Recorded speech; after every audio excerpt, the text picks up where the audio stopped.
Ladies and gentlemen, Binnall of America!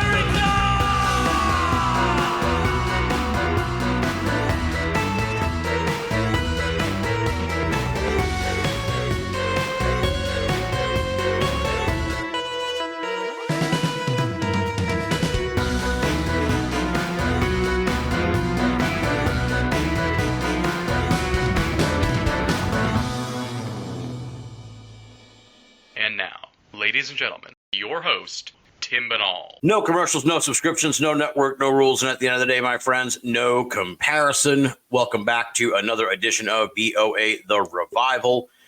Really looking forward to tonight's show. Should be a really interesting conversation. I've known tonight's guest. We've crossed paths a few times. We'll get into later at the Whitehall Sasquatch Calling Festival. But what brought him to Binnall of America is, I believe it was Katie Elizabeth did a plug here for this book, his new book that just came out recently. I saw that she plugged it on Facebook, and when I have the guest I like to show, I actually have the fucking book. So, a lot of people sweet.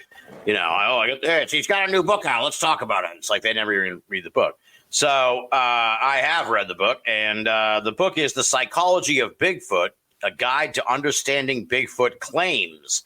And immediately I was like, this sounds really interesting. This sounds like a unique take on Bigfoot. So I want to hear more about it. And, then I saw this is Steve Kulls, who I know from Whitehall. So we're definitely going to have to get him on the show. So here he is tonight, Steve Kulls. He's been on History Channel, Travel Channel, Destination America, Nat Geo, a whole bunch of other stuff, Small Town Monsters. He's known as the Squatch Detective, and you can find out more from him at squatchdetective.com. As I said, the new book here is The Psychology of Bigfoot, A Guide to Understanding Bigfoot Claims. If you're familiar with the Bigfoot community, you know who Steve is. If you're a Binnall America listener, though, I mean, we cover all the different worlds of the paranormal. So if you're, you might be a UFO guy, and so you might be like, oh, who's this guy? So welcome to the show, Steve. It's great to have you here. I'm sorry it's taken so long to get you on for an extended conversation. Oh, it's okay. It's great to be on. My honor to be on this wonderful program, Tim. Very, very, very proud of your work. You do some great work out there. Oh, thank you very much, sir. Thank you very much. Now, we always start out when we get the guests on for the first time ever, the bio, the background. Who is Steve Kulls? I gave a little bit sort of your media history, but how did you get mixed up in all this? How did you and Sasquatch cross paths, if you will?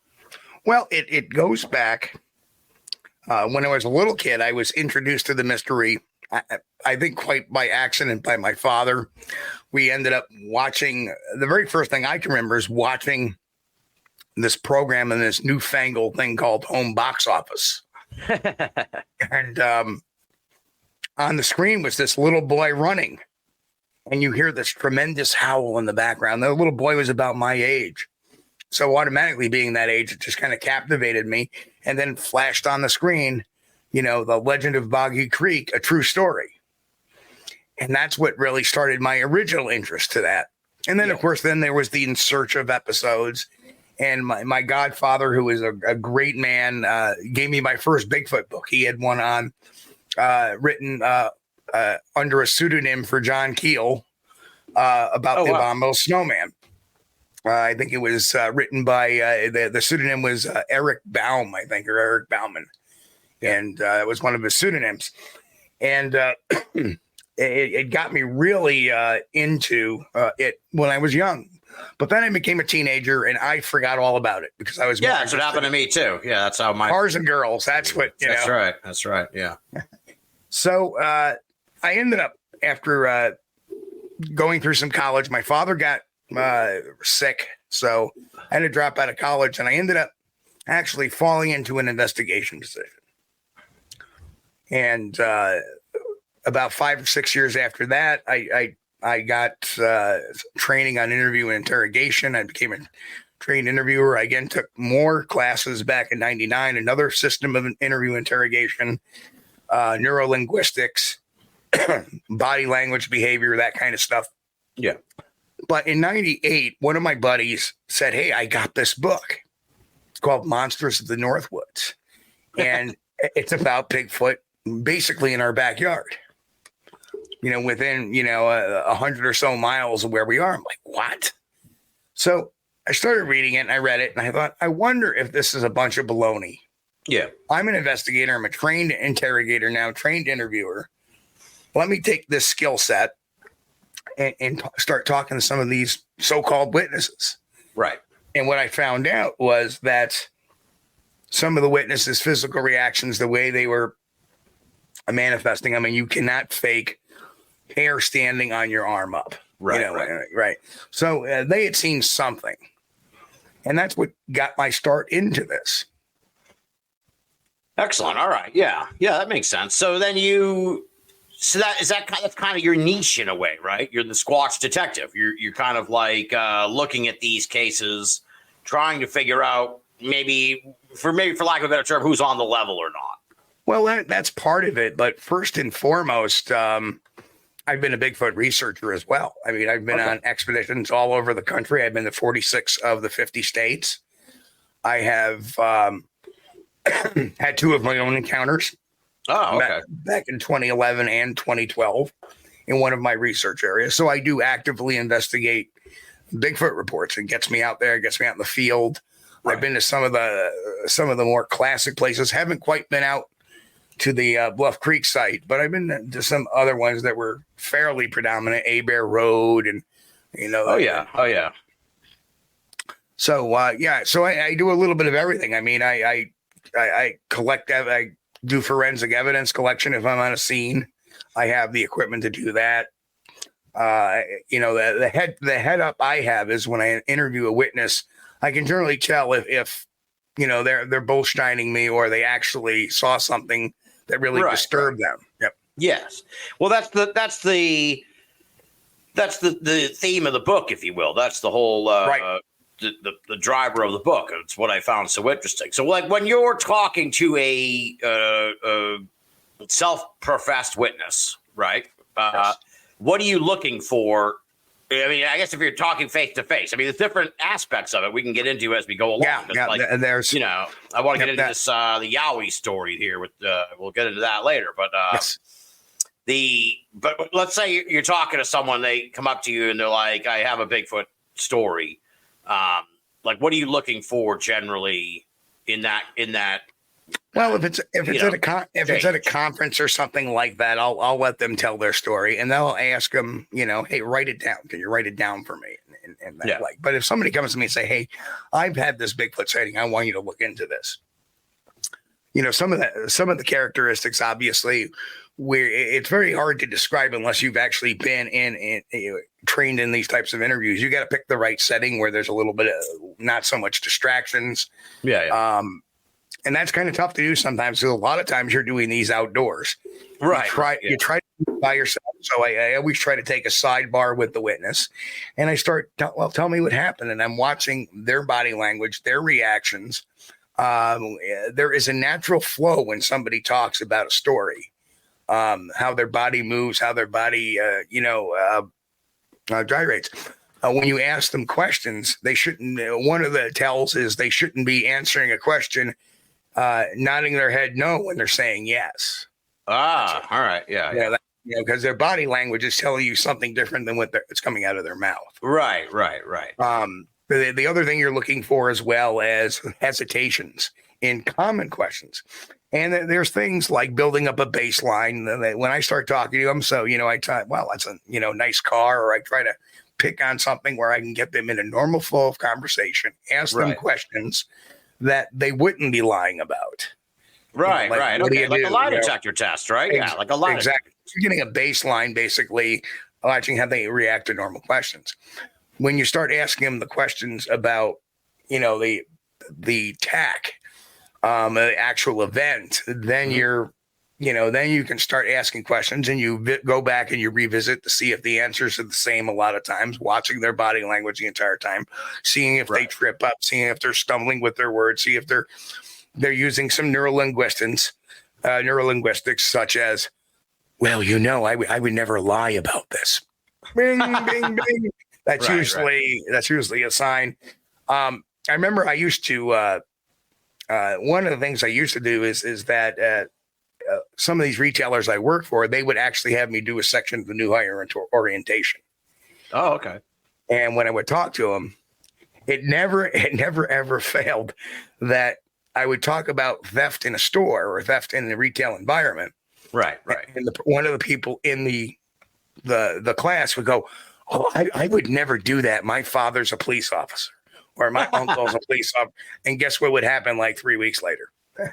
We would catch them stealing. Yeah, we would catch them stealing. So usually when somebody goes out of their way to profess their innocence before, and you haven't even laid that down. Right. Yeah. It's kind of a warning sign. It's kind of a trippy thing that they're worried in the back of your mind. You're not believing them. Right. Makes perfect sense. Yeah. Right. Yeah. Very interesting. Yeah. I may have to get you back on the show again in the future to talk about the whole private investigator, because I always wanted to be a private investigator. I was just like, it's very boring in Ohio. Really? Well, yeah. I mean, a lot of stakeouts, that kind of thing. If you're a I was a special investigators unit investigator, so I would go out and I would actually interview people who have some of these wild claims, and actually I would do more arson, burglary, property type, auto type of than workman's comp. Like everybody cuts their teeth being a workman's comp doing the stakeouts. Right. Yeah. And at the end of the day, a guy mowing the lawn is a guy mowing the lawn. It's not very exciting. Thrilling. Yeah. Right. Exactly. Right. The only interesting thing that really ever happened to me was I had a police officer who was out on workman's comp, broke his ankle, and it was like, this has been a year now, and he's still claiming, well, I really can't put much weight on my foot yet. It's not really quite to where it was. I was reading some of the reports, and I'm out there and surveilling his home one day, and he's got a boat in his driveway. And on one particular day, he comes drawn out, climbs up in the boat, doing all kinds of stuff on the boat, jumping off the boat. Oh, shit. On both legs. Yeah. So we nailed him pretty good. Is it all right? I'm going to keep it talking. Well, we'll get back into Bigfoot in a minute. Yeah. Is it ever? All right, two things. A, do you ever have you ever do like the cheating spouse thing? And does it ever get dangerous? Like that's the two. I feel like those might go hand in hand, but I don't know. That's kind of one led to the other. I usually avoid cheating spouses, but last year, actually, I retired in October from being a private investigator. Oh, congratulations! But last year, I took a very rare PI case where I did it, and it wasn't even a matter of where you're trying to catch them cheating. It was a husband and wife are separated. His best friend has been hanging out at the house. Oh, shit. And his ex-wife is still living at the house. They live in separate bedrooms, that kind of scenario. And he notices that every time he comes over, the wife's dressing a little bit differently, and she's hanging out a little bit with him. And the gentleman that was the best friend, he tells his wife, "I'm going to go away for the weekend. I just need to get my head straight, yada, yada, yada." And he takes off. The next day, his ex-wife, he notices packing her bag. She says, "Oh, I'm going to go visit some friends down in South Carolina." Oh, shit. So it turns out that the husband with the ex-wife and the best friend's wife got together, started talking, contacted me. She knew, the ex-wife knew where he was staying, where his reservations were. And they were from a different state, and they were staying up close to me. So they were like, hey, okay, I'll take care of it. So when are they checking out? And that was the question. I had his vehicle. When are they checking out? And they said, well, he's supposed to come home Sunday. So I call up the hotel. Hey, motel, what time is your checkout? Oh, it's at 11 o'clock. Fine. I'm going to go up there about 8:30 and sit there. And about 10:50, out comes the vehicle. They pull down the road. I pull up alongside of them at a traffic light, get the pictures they have. There they are together. Wow. He's closed. There it is, a half-hour stakeout. Damn. Now, what about the dangerous part? Have you ever had a case where you're because I mean, shit, dude, if you're busting people who were doing some nefarious shit, I figure at some point. I've never had any run-ins while on stakeout. I've had the police call on a couple of neighbors, and usually they roll by PI, right? Yep. Okay. Have a nice day. And they take off. Yeah. But the only time I ever felt in danger was this crazy cracked out lady. Yeah. It was what they call a garaging case, where somebody's living in New York City, and they may have a piece of rental property up here, or a summer home, or a vacation home, or a relative's home for that matter. And they say they're living upstate to get a lower rate. So a lot of times the insurance companies will send us out to, do a door knock and say, hey, I'm looking for so-and-so, with the insurance. And I did that, and it was the woman. I'm like, okay, thank you so much. That answers the question. And I just jotted something down on my pad, and she went to look, she literally tried to look at my pen. I was like that. And then she wigged out. She was jumping in front of my car as I was trying to leave. Oh, damn. Wow. Yep. Holy shit. Wow. Forgive me for going down the path, but like I said, I always wanted to be a PI, so it was like, it sounds just, I imagine it does get kind of like boring, but yeah, there's a weirdness. There's a weird, well, the investigation stuff was cooler because I would go to a burglary scene and I would get the police reports, talk to the investigators, go to the scene myself, look at the crime scene, see if I can find anything else. As a matter of fact, I went to one arson case. It was a fire liability case. And as I'm walking there, and during my youth, I was also a volunteer firefighter, and I worked part-time for the airport fire department. Oh, wow. And so I literally had some training in arson investigation as well, because that's all part of and as I'm walking into this house, I'm like going, why look at that. I mean, there's black char on the sidewalk. That means to me an accelerant was poured. Oh, okay. Way out there. Yeah. Right. And there was what they call A patterns. And A patterns, two different types. When you have a fire, a normal fire, the blackening of the surfaces are usually in a V pattern. If you think about a fire being here and it coming up like that. Yeah. Okay. Right. Yeah. But when there is an arson fire, it's in an A pattern because the accelerant is spread out like this and it burns up like that. Oh, interesting. Shit. Right. All right. So I was looking at this charred ground, the A patterns. I'm like, this is no doubt this is arson. And this is without talking with the fire investigator. And the fire investigator who hadn't issued his final report is, I agree, it's arson. Yeah. And he goes, did you talk to the police investigator yet? So I talked to the police investigator. Turns out, and the child that was staying with the family that was staying with the homeowner. Yeah. Really, it's what happens, you're giving people a break, you let them in, and more people come in. Yeah. That led to some dissension. Oh, shit. Well, it turns out the 14-year-old was staying with the people they gave charity to and let them in their homes because the kid a month earlier had been burned out of his house by an arson fire. Oh, Jesus. And in that fire, his brother was charged, as well as the brother's best friend, for murdering his father and leaving his body in the house. Holy shit. Right. And that's why the house burned down. The kid got away unscathed. So I don't know if the police didn't want to charge him. Maybe he's too young. Maybe they tried to clear him. Weird. But here it is 5-6 weeks later, and this kid's in a house where another arson occurred. Wow. That's freaky. Jesus. But my whole goal was to clear the original homeowners, and that's what I did. Yeah. So they could get paid and get their house basically renewed. But all right. Okay, so let's get back to Bigfoot. What I thought was interesting about the book, and I love that little segue. So that little for tangent. So I hope we still got people listening. The Bigfoot.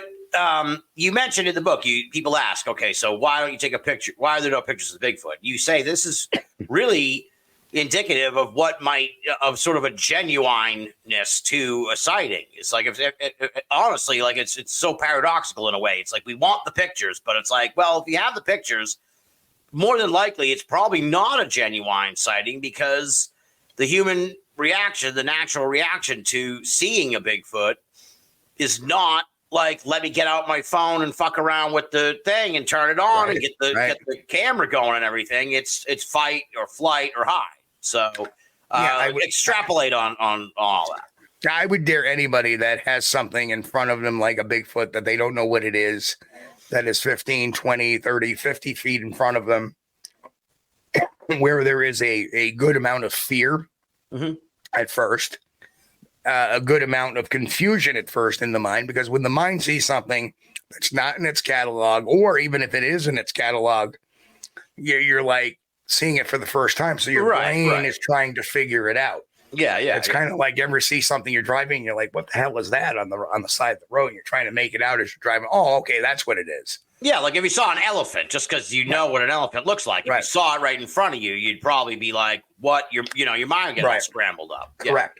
So we expect somebody to pull a phone out of a pocket, and they're in the woods too, so the phone may not be, maybe in a backpack. It may be in a saddle pack, but you got to pull the camera out, and people think that, well, there's cameras everywhere now, but think about it. Roger Patterson, all he had to do is pull up a camera and shoot, right? Mm-hmm. But here we have to pull out the camera, take our eyes off the subject, look down, open our phone, unlock it, get to an app, make sure slide it over, because all the apps, phone apps start with photos, and most people want to slide it to audio. And now you're going to pull it up. Meanwhile, you expect the creature there to sit there and say cheese. Right, exactly. So it's just not gonna happen. There may be some rare cases where somebody's on the fly and can do that, but in 99% of your cases, that's not gonna happen. Yeah. You're probably more, in this day and age, you may have better luck with like a Ring camera, or I don't know how a fucking Bigfoot's going to be running around in a neighborhood, but you know what I'm saying, or a GoPro or something that's going, some kind of automatic. And the other thing too is that your mind is sitting there, you're looking at this thing, you're not thinking about that camera. Your mind is thinking about what that creature is. Yeah. And really, you should, in a sense, take it in. If you're actually seeing a Bigfoot, just enjoy this once in a lifetime experience. If you're not having a code brown.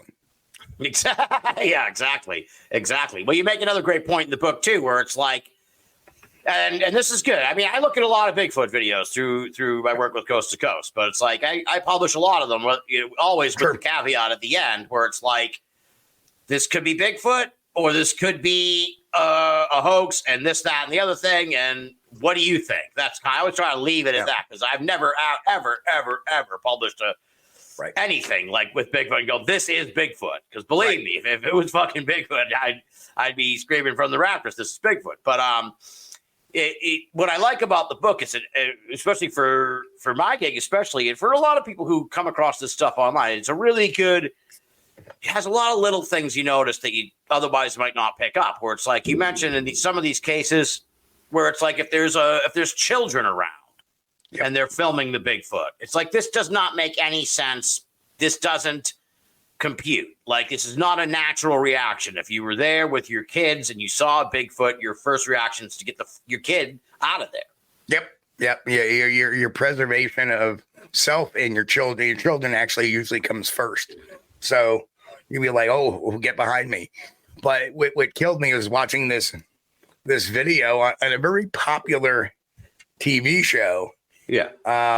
One I haven't been on, where this guy is filming a Bigfoot peeking around a tree, and you can hear him talking to this little kid. Oh, look at the Bigfoot. Oh my goodness. Oh, there it is. Yeah. Like, no way. If there is anything that is predatory, right, your first reaction, like, get back. Let's back up. Right. Yeah, exactly. So, yeah. And conversely, there was a case out of, we don't know. Actually, it was just out of the internet, to tell you the truth. Right. That often happens. Yeah. It was the case of the Bigfoot peeper. And this gentleman had put these series of pictures out of a Bigfoot supposedly looking in the window. Oh, yeah. I remember that story. Yeah. And his story was so psychologically incorrect.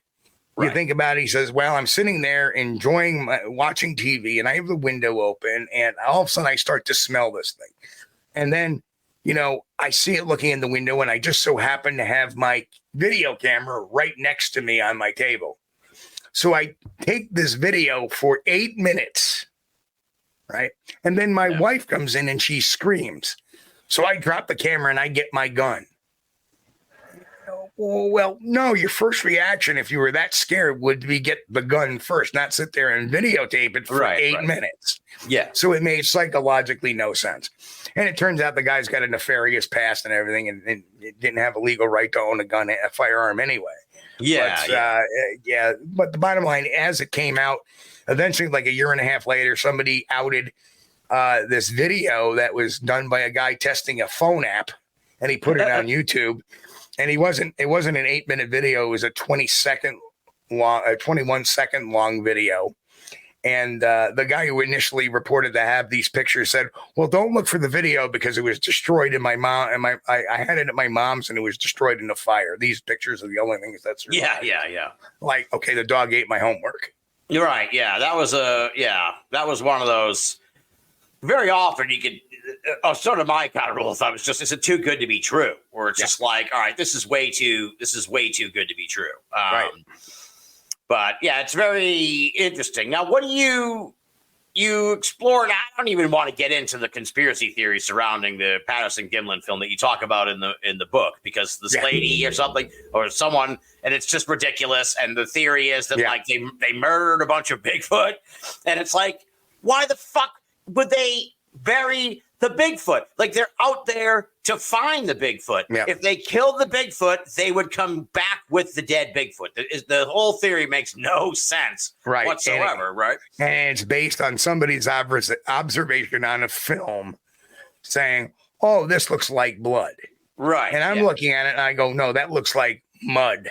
Yeah, exactly. But what do you make of the actual Patterson Gimlin film? I mean, are you a believer or disbeliever, or sort of just kind of a? I always tend to feel it's more credible than not credible. And the reason why is with a lot of these videos lack is any provenance or any backstory. Right. Yeah. There is a complete A to Z backstory. Other people, secondary witnesses interviewed.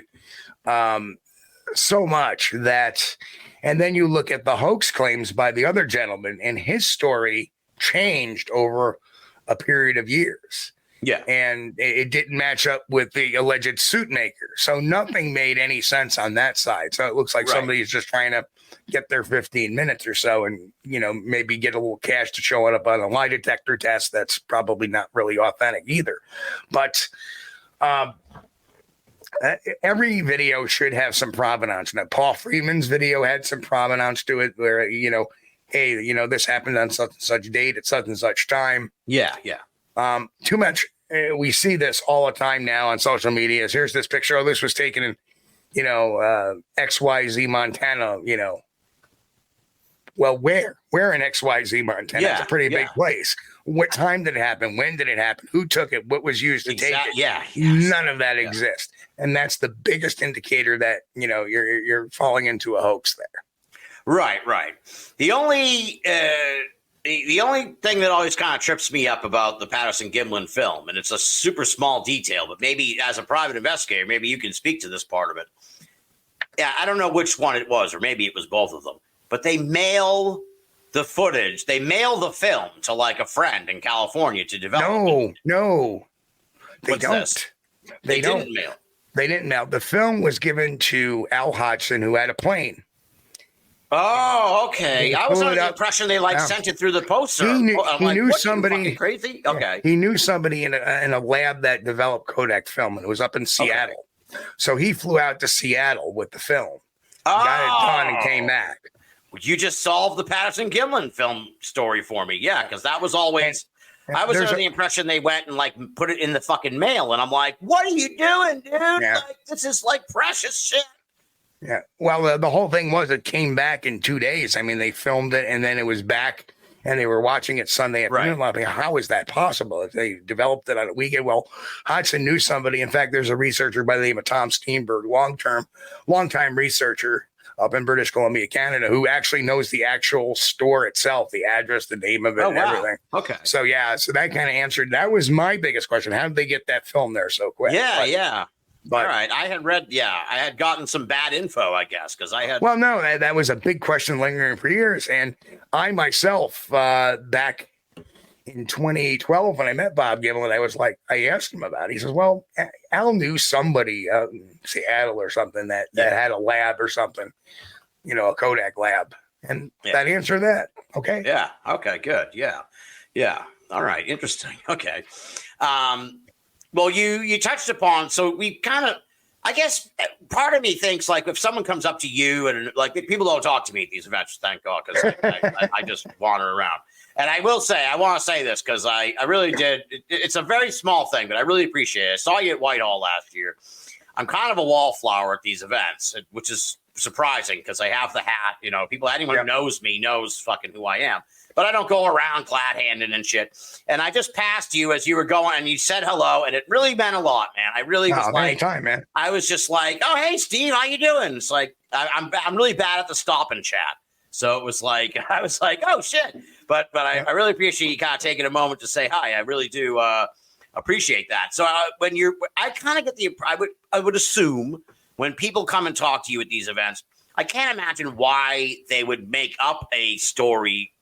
Whole cloth, you know what I'm saying? Like, if they don't have a picture or a video or something to kind of like, to show you or whatever, if it's just their account, I can't imagine why they would make it up. They could be mistaken.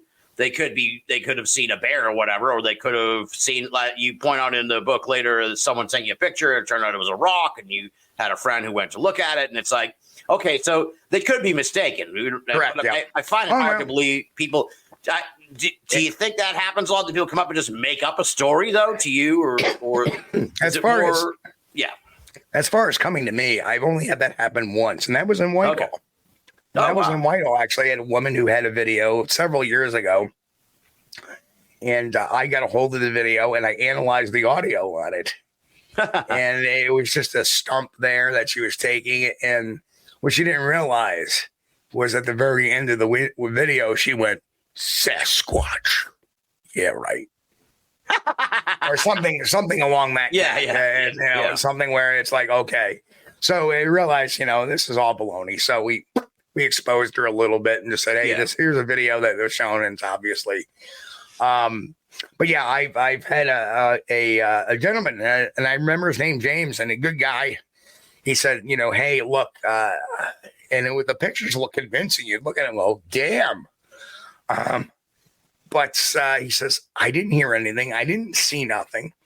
It wasn't there when my girlfriend got her picture. So that way it kind of made me, well, he was at a different angle. That's why. Yeah. And he sent me a copy of this is the old film days. He sent me a copy of the negative.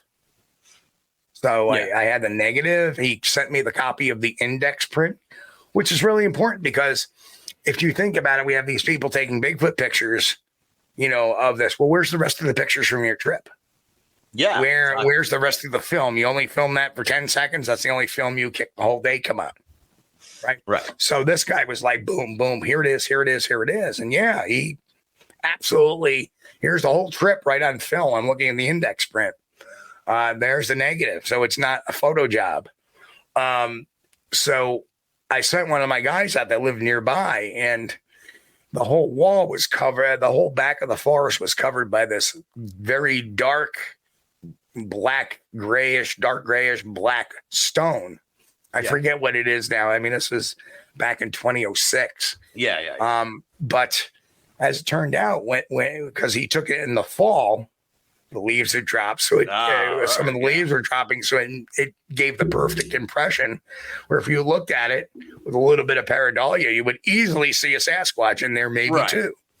But we debunked it. And his reaction was, well, thank you. Thank you so much. Now I can rest at ease that, it was that. Exactly. Yeah. And that's what you expect out of an honest witness. Right.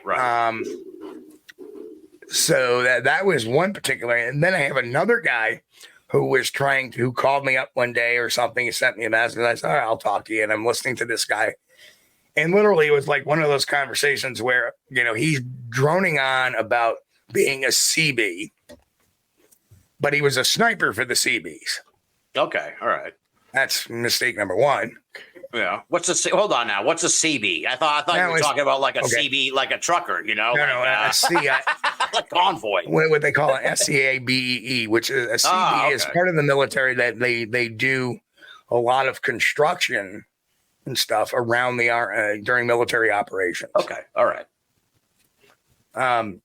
So, and then he started making claims. Well, the Marines have this special unit that goes out and, kills these creatures and yada yada. I'm like, and I just put my phone down, let him ramble on.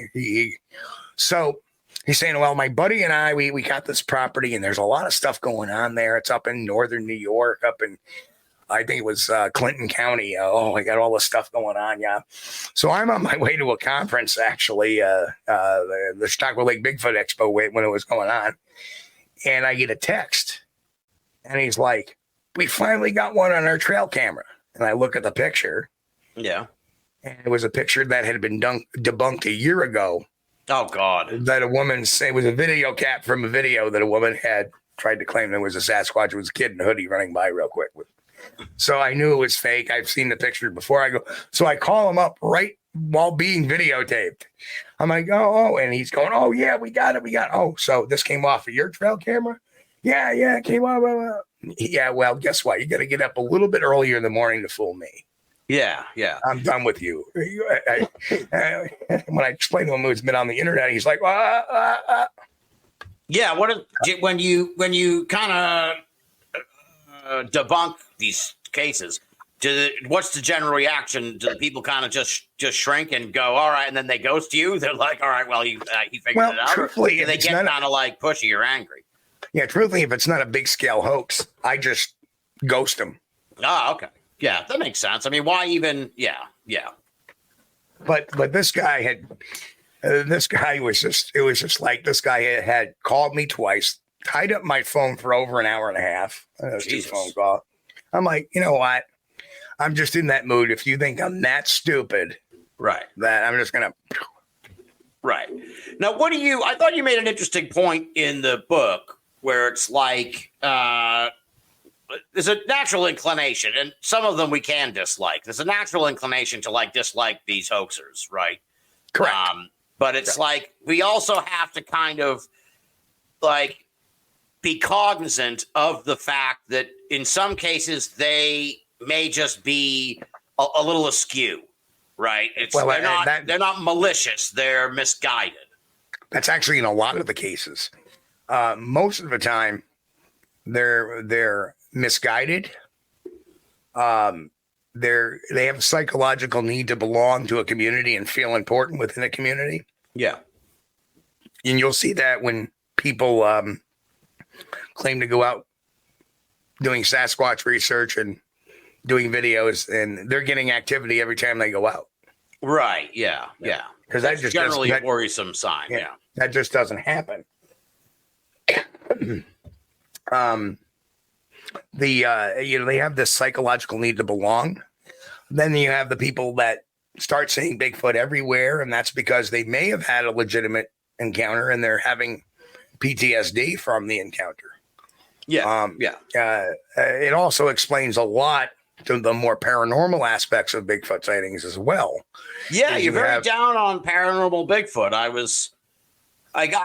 don't know why I was surprised. I just kind of was like, oh wow, he's really down on paranormal Bigfoot. I'm not kind of in any camp per se. I'm just kind of like, I don't know. To me, it's like I leave an open mind to it. But you make a lot of interesting points. And when we get into the paranormal Bigfoot, one part of it I want to talk about specifically in the notes is the possibility that Bigfoot could use some kind of infrasound. That's one explanation. It could possess some kind of infrasound abilities. Talk a little bit about that. Explain what that is to people and how it might explain some of this stuff.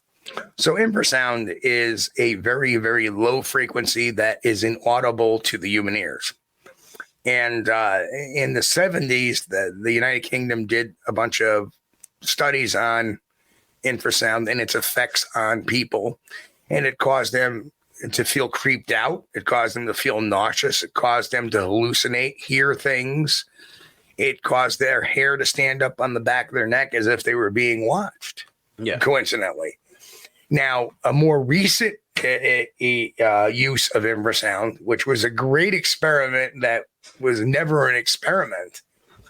But you remember that movie Paranormal Activity? I know of it. Yeah, I haven't Right. seen it. And Yeah. everybody thought it was so scary in the movies. People were being creeped out and stuff like that. And that's because the theaters that had high def systems, Yeah. the director of that movie actually was piping in infrasound during the moments that were supposed to be scary. Yeah, yeah. Interesting. Okay. And that's what made people jump. And it's kind of funny because you kind of can hear it a little bit because they masked it in regular sound. But every time something scary would happen at the go, you would hear this type of noise. But they mixed infrasound with that noise. Interesting. And it got everybody creeped out. That's why when you watch it at home, some of the televisions or even video, they will not transmit that same infrasonic sound. Yeah. So people I didn't think it was that scary. And that's because they weren't. So that's one thing. Now the interesting thing is when I wrote my second book, it was what would Sasquatch do? I found something out very interesting, and that was that the largest of all mammals, usually like the largest dog, the largest cat, the largest whale, the elephant, it has its own species or subspecies and stuff like that too. They all can use infrasound. The largest of all the mammals within their family group or whatever. Yeah. Can use infrasound. So if a Sasquatch exists, it would be the biggest of the primates, wouldn't it? Right. So it's not that far-fetched to say that, well, if all these other big mammals can use infrasound, them being mammals, whether they're canine, feline, whatever the hell an elephant is. Pachyderm. Pachyderm. Would they say on Dumbo, a pack of pachyderms? But they can all use infrasound, so it's not a far stretch because they're all mammals. Yeah, that makes sense. Yeah. Now, if they were all reptiles, that would be a stretch, but they're all mammals. So. Right. So that's one cause. The other, there are a couple other causes, things that the mind will do. Think about the mind getting hit with infrasound. It causes vibrations in your ears, causes vibrations in your eyes. People will get that feeling that I think they don't want to see her. Or maybe they'll get that hallucinatory effect where they're hearing something or seeing something. Right. Because it does vibrate the eyeballs and the ears. Or the eardrum, I should say. But there's other things, too, to contend with. Post-traumatic regression. Mm-hmm. If this is a traumatic thing, it can cause you to black out certain things. So people can say, it disappeared right in front of me. Okay, I see what you're saying. Right. Yeah, so you might just be blocking that part out. Yeah. Right, or your mind is blacking that out because it's such a traumatic event. And the funny thing is we get a lot of those cases of them just disappearing in real close-up type of cases. Yeah. Interesting. If they're far away and they disappear, that can be explained by natural camouflage or coloring. So I don't discount certain paranormal aspects can happen, but I believe that there's a good, solid scientific and biological reasons why they're happening. Gotcha. Exactly. Yeah, for sure. Yeah. I certainly, and you make a great point in the book, and I'm certainly in agreement with you here that like Bigfoot is not an alien. It's like certainly not that kind of thing. But I do also, I think that there's like Bigfoot, and then I think maybe there's other shit that is. There are a lot of cases where people don't see the Bigfoot, but they hear weird shit. And it may not necessarily could be natural, and it also could be some kind of paranormal stuff that's in the woods. Sure. I mean, if you think about it, this continent was conquered years before the first Europeans showed up. In fact, the funny thing is one of the first writings of the hairy man beast was actually written by Samuel D. Champlain as he was traveling down the St. Lawrence River talking to the Micmac Indians. Yeah. And they have the story of the Gogoo, or the hairy man beast is what they called it. And that's the first inkling that we ever heard of something existing like that on this continent. But as getting to the paranormal aspect, the Native Americans have been roaming around our forests, probably in places we've never gone as Europeans or, modern Americans, I should say. And so who knows what's out there, burial mounds and then there's ley lines and all that other Right. energy things. One person actually, a researcher, Bill, shout out to him if he's ever listening. He's come up with a very interesting theory about material in the ground that could cause these effects to happen while people are having these dramatic. So that was a very interesting theory. I want to explore a little bit more myself. Yeah. But I am a believer in the paranormal. I am a believer in, the UFOs, UAPs, whatever the new terminology is. Yeah. I do believe they all exist. I don't know necessarily where the UFOs or UAPs come from. Had my own dealings with the paranormal. I actually did paranormal investigations for a number of years too. Oh, nice. Which kind of opened my eyes. But there is no, there is a distinct difference between what happens with a Bigfoot and what happens in the paranormal. Completely different animals. But there are people that, hey, perhaps they're coming into the paranormal and it's manifesting as a Bigfoot or something that looks like a Bigfoot. Kind of thought that too. Yeah, it's possible. Even more to the fact, I think that's a good explanation for the Dogman mystery. Oh, yeah, absolutely. Yeah. Well, that's a very difficult creature to square. I talked to Linda Godfrey about this. God rest her soul. I talked to her about it years ago, and she made the point, and I lauded her for it, that it shouldn't work. Like the legs, the way the legs are, it shouldn't be physically possible for this. The leg structure is just not built for. Right. Yeah. So it's like, how do you explain this? Like, she was as baffled as everybody else. Like, I don't know how to explain that, but it doesn't work. So I'll give you the quick 2-minute guide to people who are showing you Bigfoot cast, what's real and what's not. Oh, let's hear it. It's that, number one, Bigfoot is flat-footed. It doesn't have an arch. Right. So anybody that's showing you a footprint that has an arch in it, it's not a Bigfoot. All right. The other thing is that if it's a bare overstep, which is one of the most common misidentifications of a Bigfoot print, the heel of the Bigfoot will not be parallel to the toes. Okay. So instead of a foot going up, you have this foot that comes, kind of comes down and then all of a sudden crooks to the left or to the right. All right. Right. Those are overstep casts. And overstep is like when a bear would step and maybe just its foot kind of slides a little bit? Well, no, a bear overstep is when its front paw comes down and its back paw comes down on top of it, elongating it, making it look wider. And all right. That makes sense. Yeah. Right. Yep. Interesting. All right. I never considered that. Yeah. Well, I've never come across a Bigfoot print myself. So, but I'll keep that in mind. Yeah. You see them a lot, though. You see a lot of pictures of them, and it's like, oh, all right. Well, now I'll have to keep that in mind. I really like the Yowie story in the book. Yep. Because it's sort of a breakdown of how you can suss out some of these folks who are trying to pull a fast one, if you will. Talk a little bit about this case, because I thought that was really interesting. This guy had a very Chewbacca-looking Yowie he caught kind of looking behind a tree and then taking off. And they're kind of chuckling about it, like, what the hell was that? And he was using a camera with a laser pointer on it. It was something I guess they were doing back then in the day.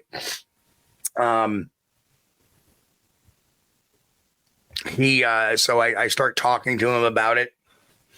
And he's like, hey, you need anything, just to ask, being very cooperative or seemingly very cooperative.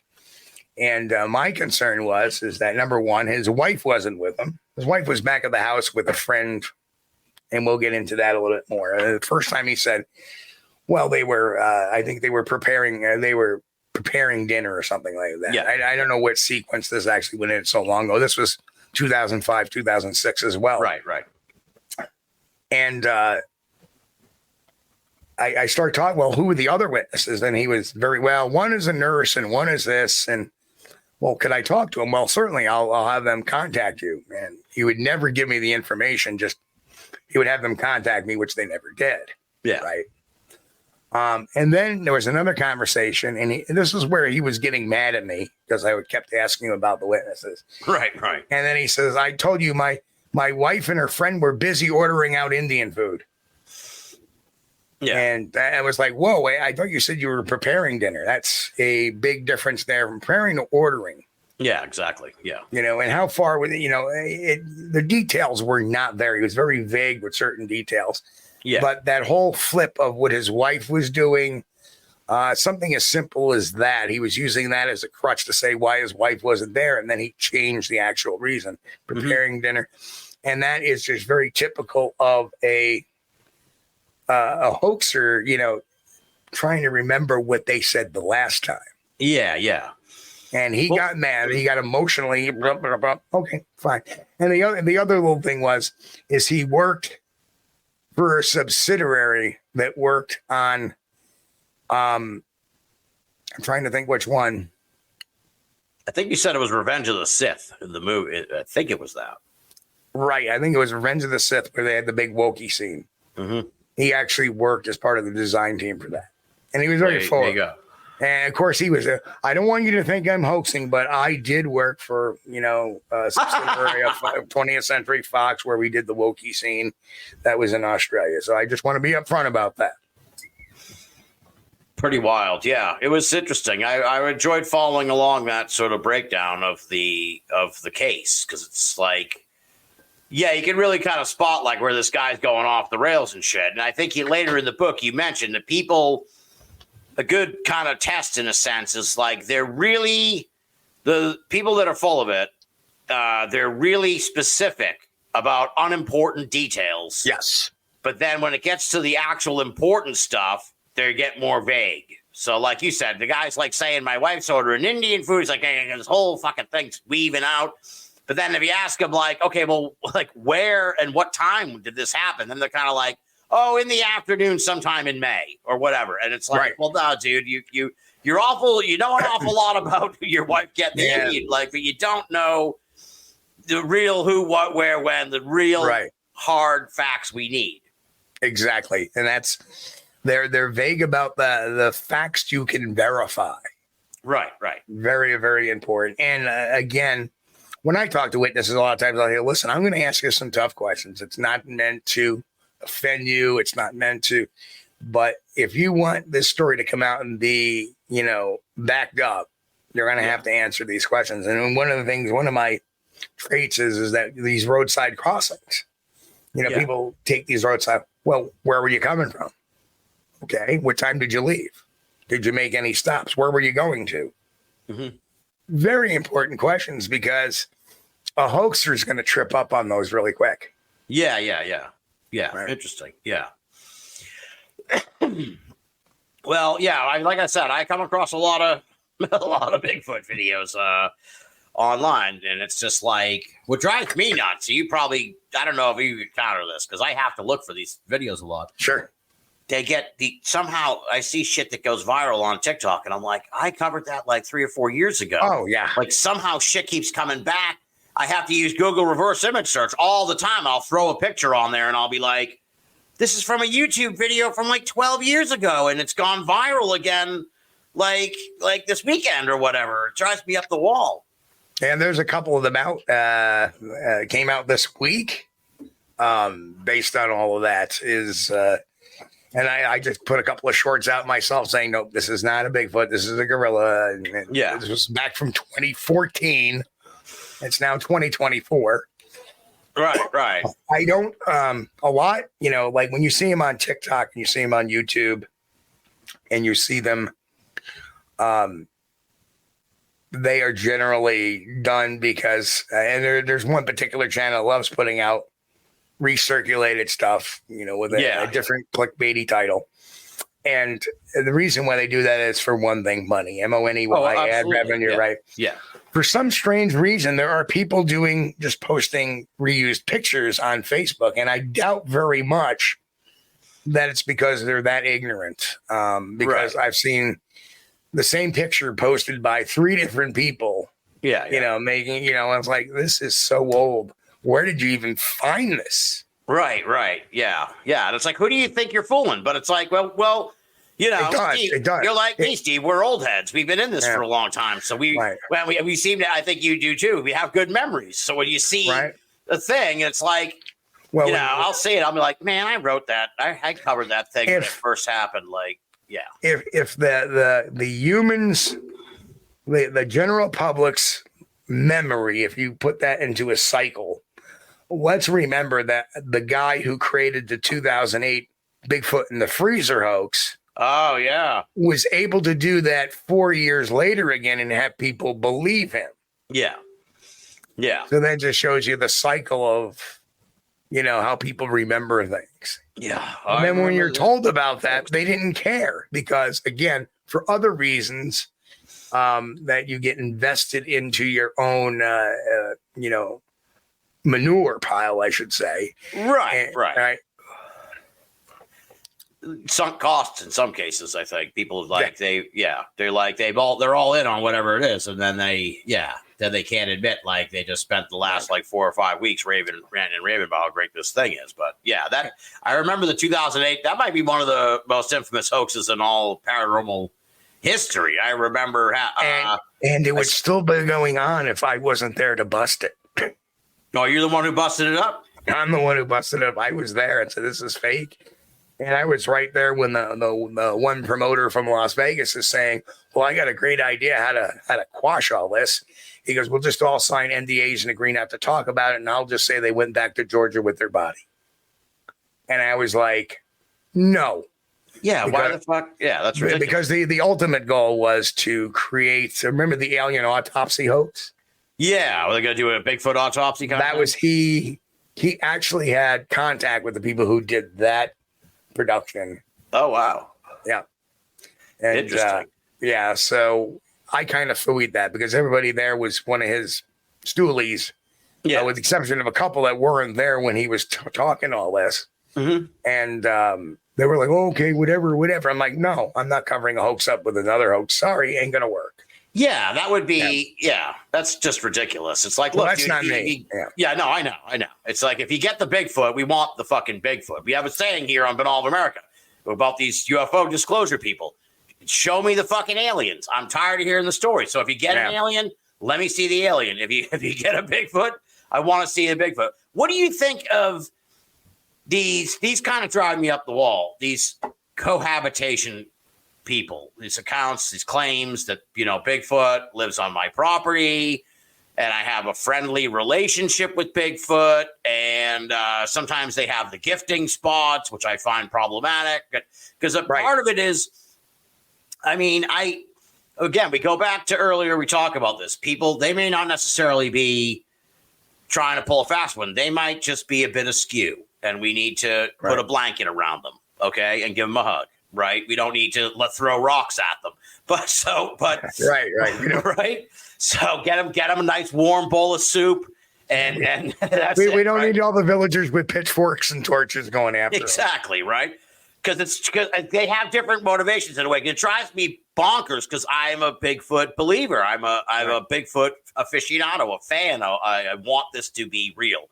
And I have no problem saying that. So it's like, look, if you got Bigfoot living on your property, could you at least just take a fucking picture? Like we talk about this, right? It's like if you're this is someone who's used to Bigfoot, right? So they're not going to freak out. So just walk up, be like, hey, Randy, the Bigfoot who lives on my farm, just check. I got to just check my email while I'm talking to you, Randy, and then fucking take a couple pictures. Right. Let all of us live in peace with the reality of this, but they don't. They never, ever do. These habitation things never, ever come with any substantial proof. Well, like I said, in the book, that there are people that want to feel elevated in parts of the communities. Yeah. So they make up these elaborate tales, and eventually they begin to believe their own stuff. It gives them illusionary superiority, which I talk a lot about in the book. They never have any evidence except suspect evidence, right? Yeah. The gifting stuff. That could be anything taking that, but those are the people. I've been in the woods with a guy who clearly was not all with it as I'm sitting there and clearly hear the, ooh, ooh, ooh, ooh, ooh, ooh, the barred owl. Yeah. And he elbows me, goes, "That's Bigfoot." I'm going, "No, it ain't. That's an owl." Yeah. Watch. Oh, and I do it back, and the owl calls back to me. Right. So you have people like that they're just some need a hug. Some just like, listen, you don't need to give us the BS. You just put your theories out there and talk, and we'll accept you as part of the community. Right. You know, yeah. right. We don't need. You know, we don't need to claim. But the other thing too is that a Bigfoot will not live on somebody's property. Right. Right. It may hang out. There's 3 stages of primate. Well, actually, there's a 4th, but the 4th one is a subdivision of one.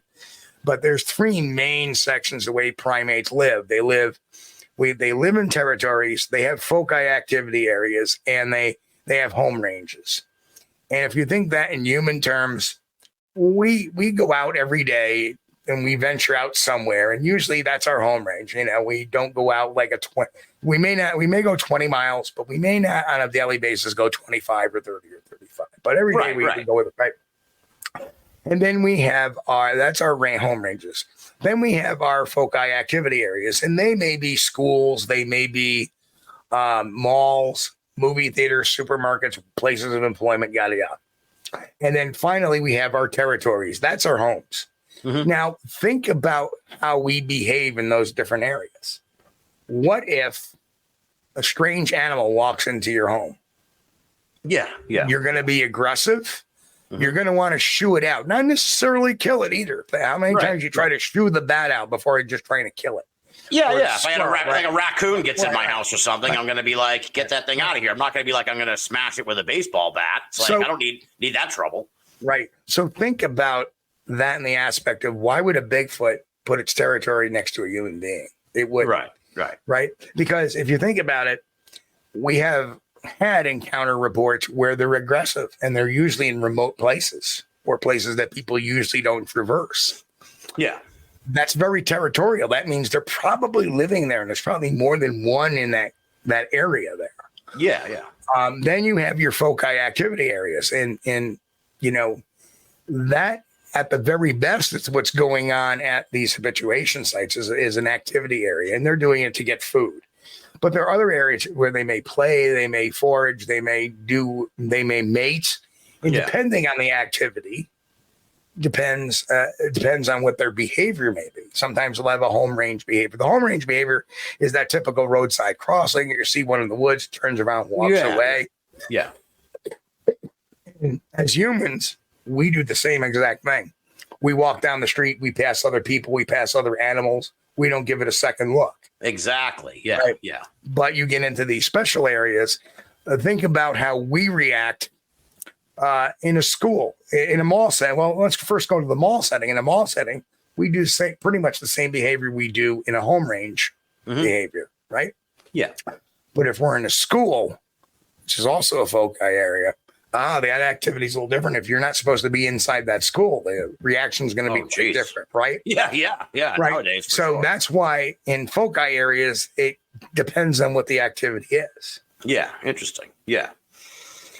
Yeah. The habitation people, they kind of, they drive me up a wall. Like, just because it's, again, too good to be true. If the story's too good to be true, it's just like, all right, I don't know, dude. You know, it's like, take a picture of the Bigfoot. It's not really. It's not really. It's not really that hard to concept to grasp. What I thought also was interesting. This is really kind of connects in a lot of ways in the big picture of the book, especially in this digital age, especially in this YouTube, TikTok, media age, Facebook. Is you make a point to essentially like eschew the media part of it. Like, forget about it's like a magic trick, folks. It's like, don't focus on the video or the picture that they're putting out there.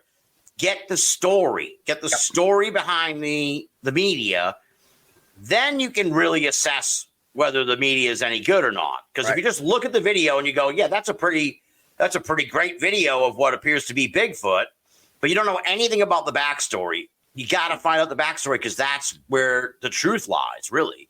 Correct. Yeah. And I've never heard it quite put that way. It's a great analogy is that, what you're seeing here, that the picture is a sleight of hand trick. Everybody's paying attention to the picture. Nobody's paying attention to the other hand, which is the story. Yeah.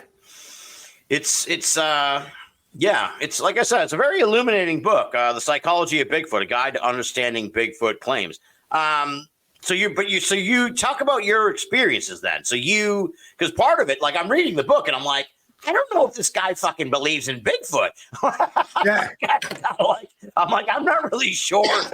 I finished the book. I'm like, I'm not really sure if he's pro or con Bigfoot. I can't really quite tell, but he's the Squatch detective. He's been on everywhere. He's everywhere. So clearly he's not.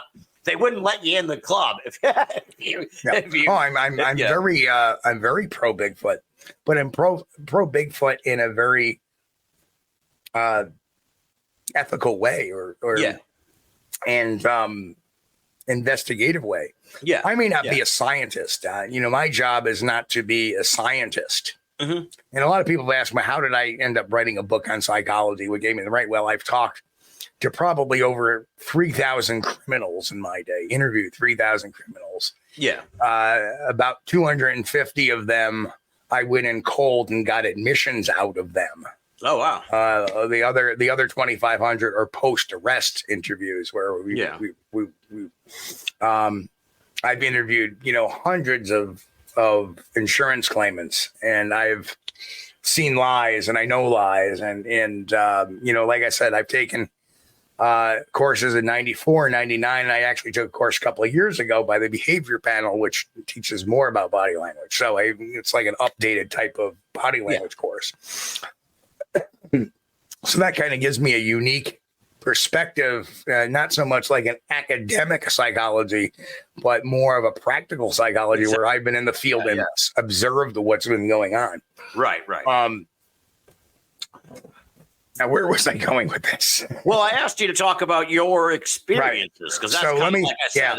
I wanted to predicate that it may seem like I'm anti-Bigfoot, but I'm actually very pro because there are a lot of people I've talked to have showed all those have passed the forensic interview process where they're telling me the truth. Follow-up questions, everything lines up. So they're seeing something. Right. I think you and I are on the same page philosophically, where it's like, look, we're pro Bigfoot. Well, I just don't have time for the foolishness and the hijinkery. But you have to treat just like, do you believe in bank robberies? Well, yes. Yeah. But you have to treat each case individually. Exactly. Yes. And that's what people forget. Like, oh, somebody saw a Bigfoot. Well, hold on. Yeah. Somebody said they saw a Bigfoot. Let's take a look and let's break it down. And in a lot of cases, the ones I look at, okay, they sound good. I'm a BFO member, so I see all the reports that come in and I'm like, nope. And you find the nugget. Yeah. And that's really our job as an investigator. As a Bigfoot investigator. Now, people ask me too, well, what are you trying to do? Prove it to science? No, I can't. I'm not a scientist. But what I can do, just like I am an investigator in a scene, what do? I take that evidence and I turn it over to a DA to put it to court. Right. Well, that's my job out there. It's not to be the scientist. It's to collect the evidence using solid investigative theory and technique and taking that information and giving it to science eventually when we collect something forensically and say, hey, now it's your job to prove it, not mine. Exactly. So let's talk about the Bigfoot experiences, though. You said you had two, 2011 and 2012. I love a good Bigfoot story. So let's. Okay. What happened? So in 2011, let me try to get my coconut on straight here. 2011. Now, mind you, I'd been doing this at this point about 13 years. Never saw a Bigfoot. May have seen one through some equipment, but never with the naked eye. And I had my team out in what I call my research area 1. How we got there was that there was a very aggressive encounter there experienced in 2000 by a man and his wife. Oh. And I'd been going up there, and that's territory, and it's very remote where I believe they're kind of hunkered down in. So I kind of made it my research area, my number one research area. And over the years, little things would start to happen. And in 2010, the year previous, things were really weird. We were getting rocks thrown in. I would leave the recorder in the camp, and then we'd find certain little grunts or vocalizations on the recorder, including in footsteps. So like, okay, this is interesting. So in 2011, in fall is the great month for us there. The weather's cooler. The leaves have dropped. And I had the team out, and the team came back in. All right, we've been out for 2.5 hours. Everybody come in, grab some food, get warmed up, grab a coffee, whatever. We'll debrief, and then we'll head back out for our second session. Mm-hmm. Well, everybody's there. I mean, we debriefed, and now we're kind of chuckling and talking away. And I'm like looking at my watch. Okay, it's I want to say it was like 9:30 or so. I don't even remember the time because it was just in the morning or at night. Morning. It was a night. This is all. Oh, the night. Okay. Yeah. So you kind of lose after the sighting. Everything kind of just melted off of the particulars. So I go out. We're all in the camp, and the fire's going, and everybody's laughing, and there's food cooking, and people are eating.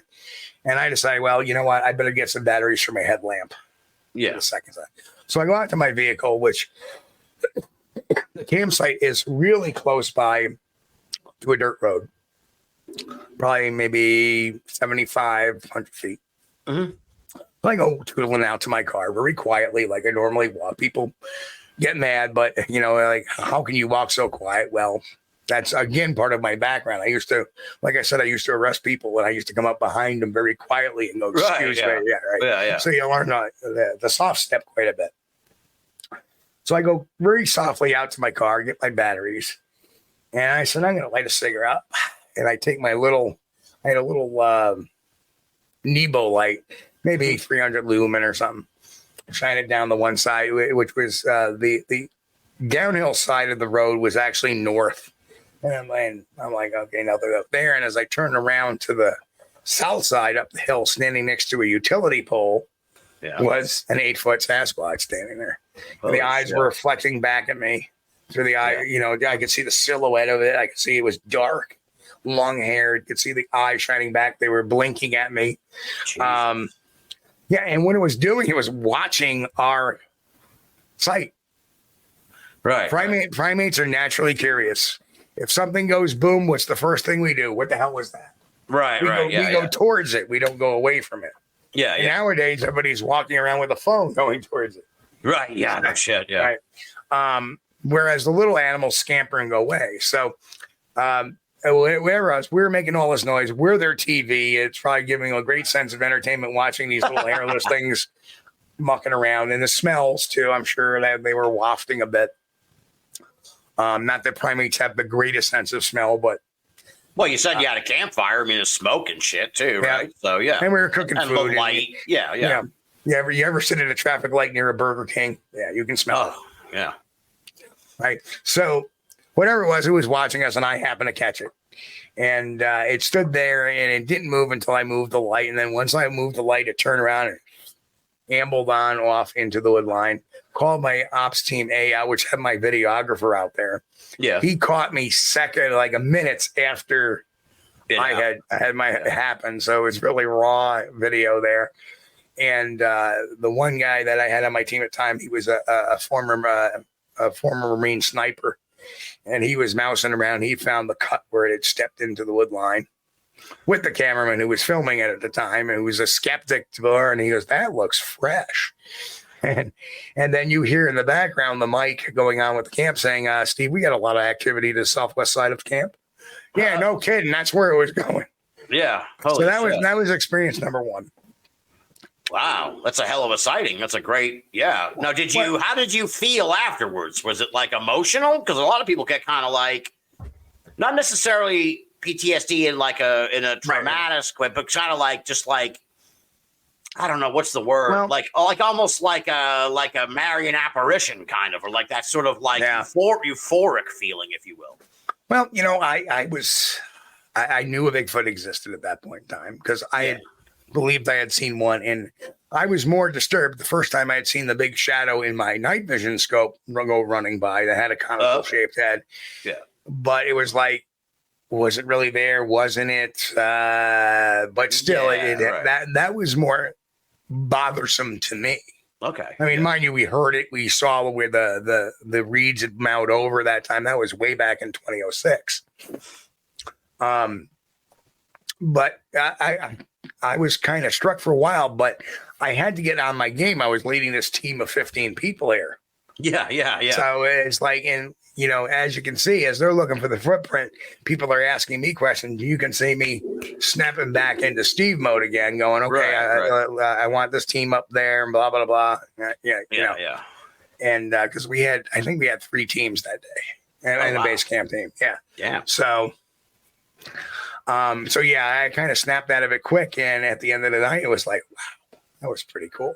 That was really cool. Shit. Yeah. Obvious. But it moved me from that 99% mark to that 100%.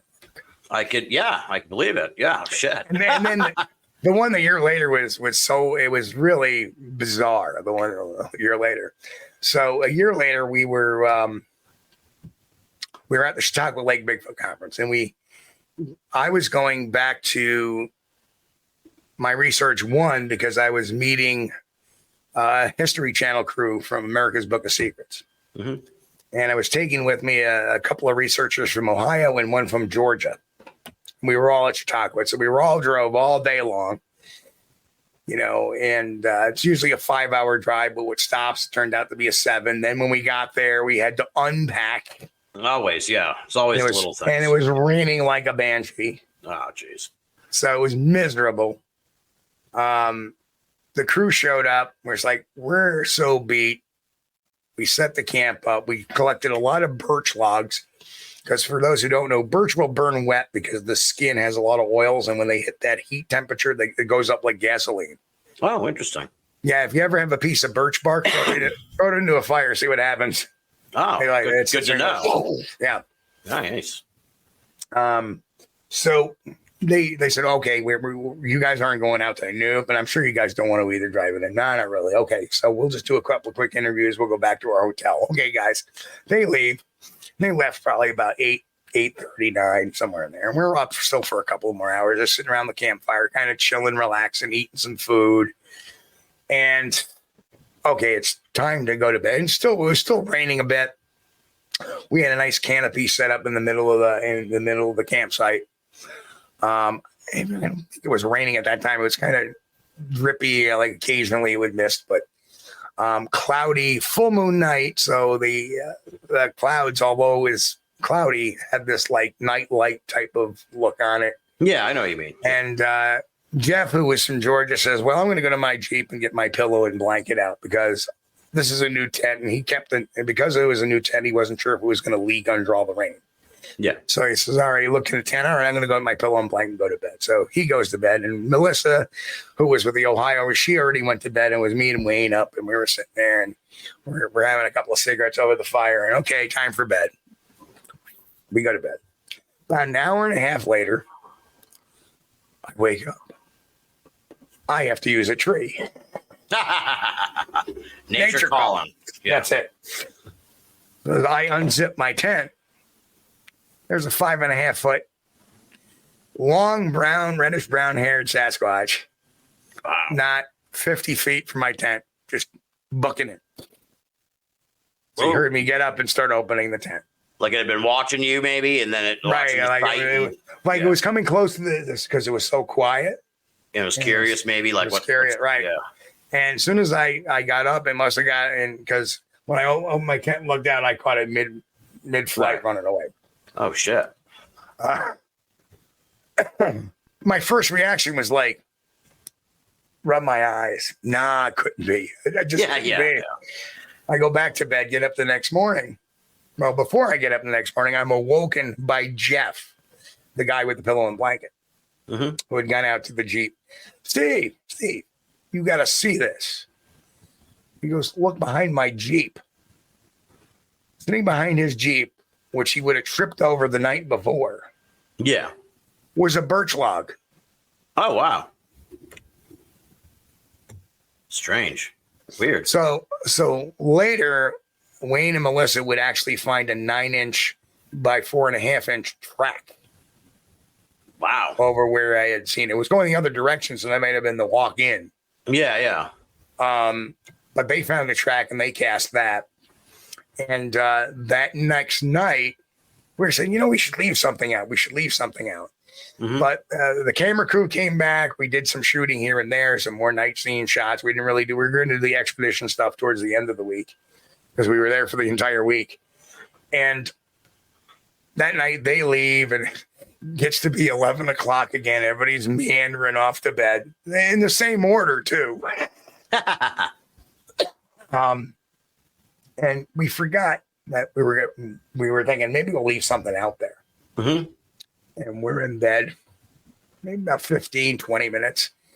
And all of a sudden we hear, boom, something slapped with an open hand because we had to figure out what it was because it was a fist that would have dented the hood. Yeah. But something slapped with an open hand the hood of one of the cars. Oh, wow. Jesus. And all of a sudden, you hear me, and I have that on audio tape somewhere. I have it on recording somewhere. And you hear me go, what the hell was that?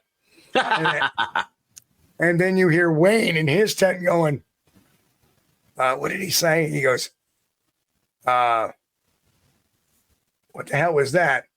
He goes, I heard it. And then I hear Jeff over in his tent who went to bed before everybody else that night. Well, I'm up now. And so it was just like this, so we get out, we all start looking around. Nothing. All right, let's go back to bed. We're all beat still from the drive the day before, but it was still a little bit rainy and misty. It was miserable up until the last day we were there. Jesus. Isn't that always the way? Yeah. Yeah. Now, it's when you're out on these expeditions, you're just trying to catch a glimpse of this thing, right? Like, is there any, because this brings me back to like the old debate in Bigfoot circles, right? Like, you kill it or don't kill it. Can you even, I guess another sort of question, we can kind of explore all these general philosophical, can you even, you know better than I would, I'm not a woodsman, is it even possible, you think, to capture one of these things? It's like, if we don't want to kill it, can we capture it? It's like, part of me's like, I don't know if that's even possible. But what do you think? Depends on the amount of money you have. It all depends on the amount of money. Right. Oh, well, that's okay. Let's circle back then, because this is an old school but all of American question. I used to ask this back when we started the show like 20 years ago. I haven't used it in a while. If I won the lottery, because I have, I always said this. If I won the lottery and I got like a shitload of money, right? Not like $1 million, but like, 100 million. So it's like, I'll just spend money like a maniac. I would definitely be like, I'd call up like Katie Elizabeth. I'd be like, here's $1 million. Let's go get let's really throw ourselves into this thing. So like, if money was no object, how would you go about getting the Bigfoot? Sending in a backhoe to one of my areas. Yeah. Digging out a pit, covering it up with leaf litter, and baiting it with food that primates like, sweet and salty, up high.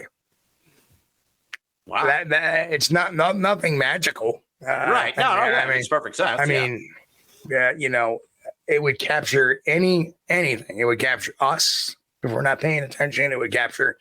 So you got to find a trap that would catch an apex predator like us. Right. Yeah.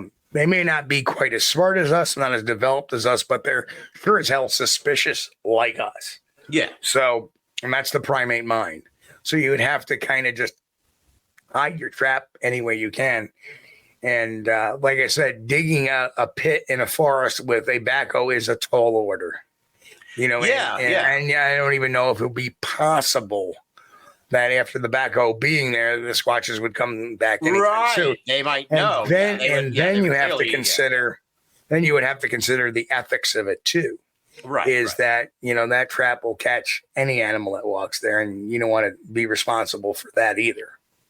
I suppose. I mean, look, I'm gonna sound like an asshole. We can sacrifice a couple of fucking deer. I mean, there's plenty of those. But then we run into problem number 5, which is the law. That's right. Yeah. Well, in some places, right? I don't know what that would be really interesting to see what would go down. I know Washington and Whitehall and anywhere, because you're putting a trap out there that's not regulated. Oh, really? Oh, okay. Part All right. Yeah. See, this is in other words, you're hunting, like NCON in New York or your Department of Environment. They would get pretty upset if you're killing a few deer out of season. I see what you're saying. Yeah, right. Because that's a trap. Right, And right. Well, there's a see, trapping, and then there's a trapping season, and you need to be licensed for that too. oh shit. Okay. See, this is why I needed with lottery. So the lottery money is as much for the backhoe as it is for the lawyers. Right. Yeah, like I said, capture. Now, people said, "Oh, why didn't you dart one?" Well, darts don't go very well in the forest. Number one, you're not using a ballistic round; you're using an air-propelled or a gas-propelled round. And if it hits, and it's a large dart, and if it hits something like a leaf or a branch on the way, you're going to miss. Right, right. Simple as that. Plus, how do you know how much to use in the thing? Right? It's like that might not even take it down. The problem is getting the drug is more difficult than figuring out the dosage. You can look online and figure out. Oh, to figure out the dosage, yeah. Figure out the dosage. Okay, we want to take something down that's maybe about 600-700 pounds. Okay, we need this. Okay, that makes sense. Yeah. All right, but getting the shit, yeah, you need to. Yeah. So now, what is your now 20 years ago though? Although 20 years ago, maybe 25 years ago, that dosage would have been really hard to find because we don't have the internet anymore. Then we didn't have the internet. That's true. Yeah. Right. So that was like one of the excuses why back then, but that's kind of changed now. It's just in reality, it's not a very practical weapon. Yeah. A device to knock one out. I have a real unique DNA trap. What's the DNA trap, if you can share? Primates have two ecstasy taste centers. Yeah. That's all primates. We like our sweet stuff and we like our salty stuff. Yeah. The way we like our chips and our candy. Mm-hmm. Right. So why not find a branch about 10 feet up, drop a little line down, and stick a few lollipops on there without their lids on there. Yeah. Put some trail cameras around it. Now it's got to be the right area. Right. Put a couple of audio recorders out there. So now you're recording it. So what happens is creature bites that candy off the stick, drops the stick. You now have a saliva sample on that stick. Oh, that makes, I see what you're saying. Yeah, that's a great. Very similar to the way cops will find suspects that they don't have warrants for. They drop their cigarette butts. Yeah. They're like, go get their trash. Same concept. Yeah.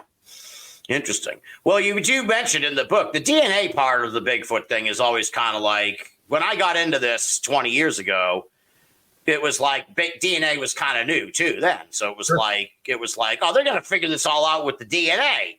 But now it's like, well, shit, man, it's 2024. And like, they still don't seem to have a handle on the DNA. Like we don't have, here they come back unknown primate, but it's like, is anyone like comparing these things to the other unknown primates? There seems to be no like genuine. Maybe you would know this, that you're the Bigfoot community. There seems to be any like concerted effort besides this Melba Ketchum fiasco to like just collect all the different DNA samples. Let's try and figure this out again. Maybe this is like a lottery winning thing.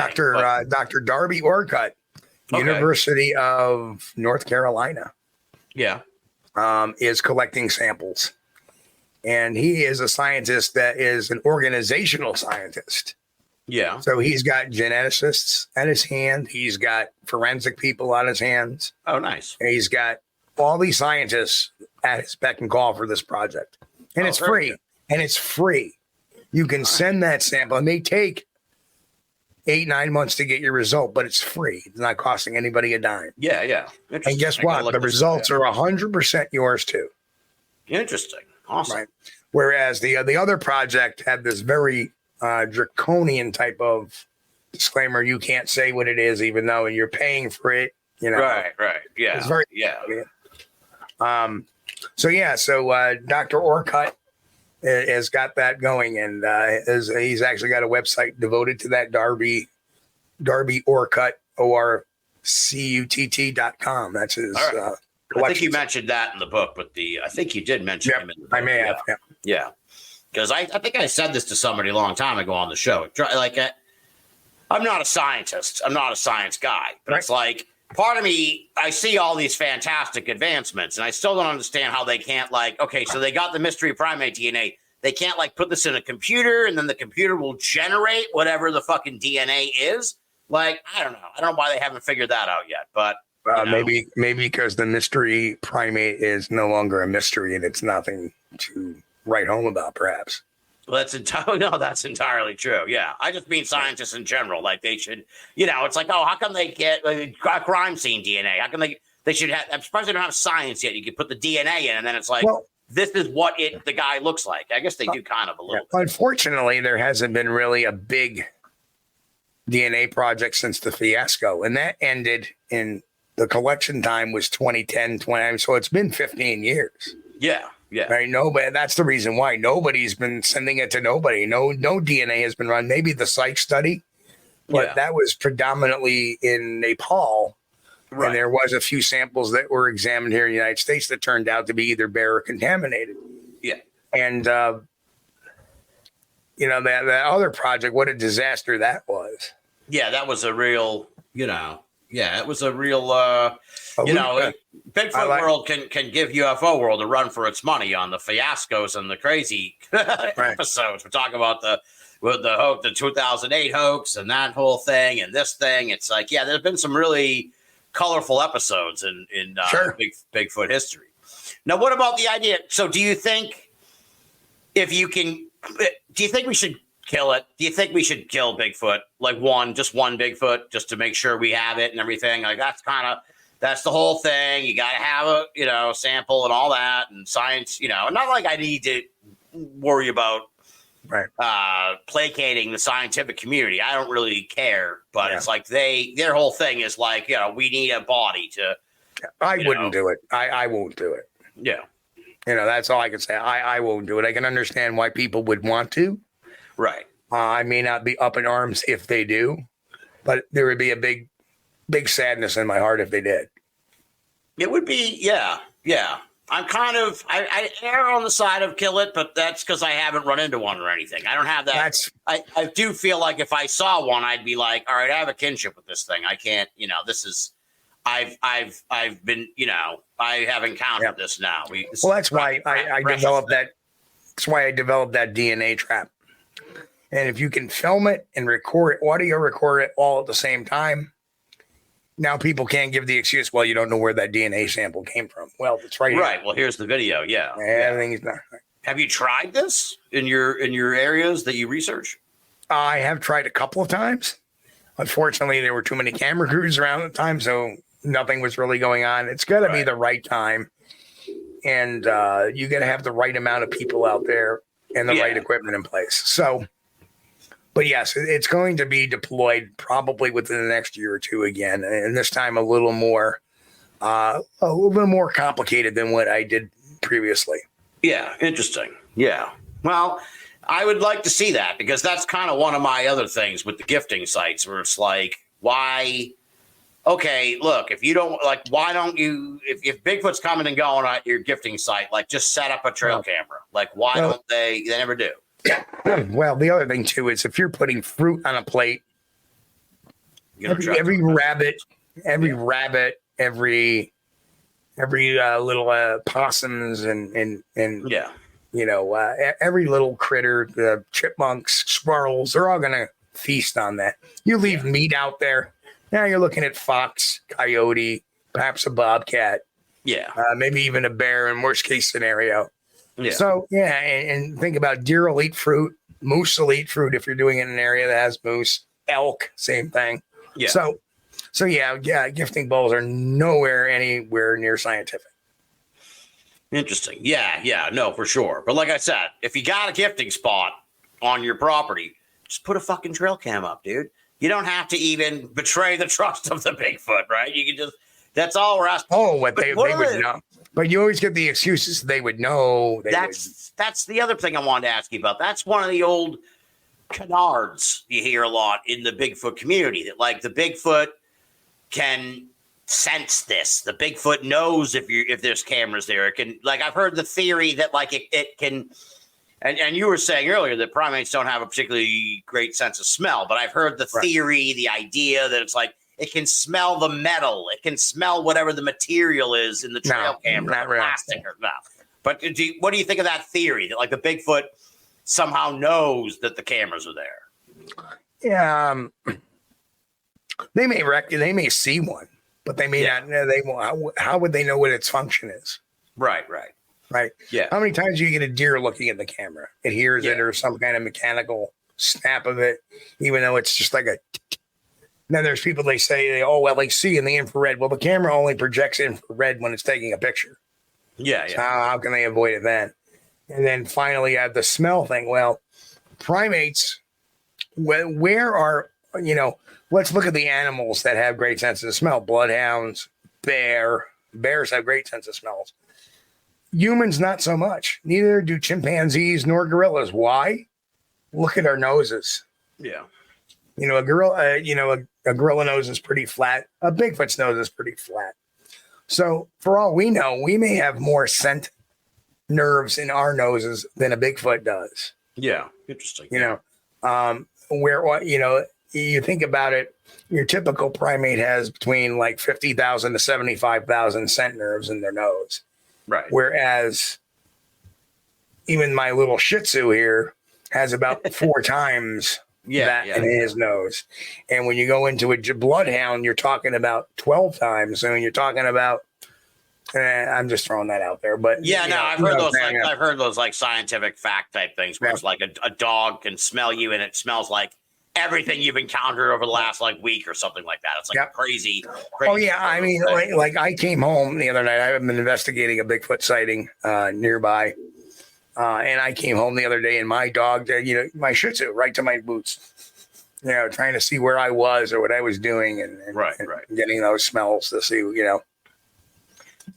Well, it's fascinating. I guess, why do you think, and I hate to name drop on the show, but it's just, I do this because for me, I have like OCD. So it's like, I reference this back. So people who are listening, I don't want you to think you can go back and listen to the episode I'm talking about. So we had Paul Bartholomew on, our mutual friend from Whitehall.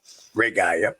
And he's been in this a long time too. And he really expressed a sense of mystification over why this mystery persists, like why this creature is still we still don't have our arms around this creature. And he kind of, I don't want to put words in it, but he kind of like said, the door's open for the paranormal aspect of this, just because I cannot come up with much of an explanation for why this thing is so elusive. So what's your take on that thing? Because I mean, that's the big thing that everybody says, the skeptics, and as you call them, the scofftics, which I like a lot. They're always like, well, it's been all this time. No one's, where's the proof and everything? It's like, why haven't we ever gotten really the smoking gun? Because we suck in the woods.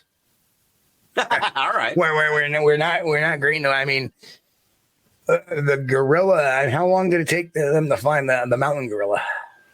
76 time, yeah. So I think it was 76 years. Yeah. The panda even more. Right. So, number one is that conventional science is not accepting evidence that is normally accepted with other animals. For example, the billy ape back in the 90s, they accepted when they had gotten foot castings and trail camera photos of one.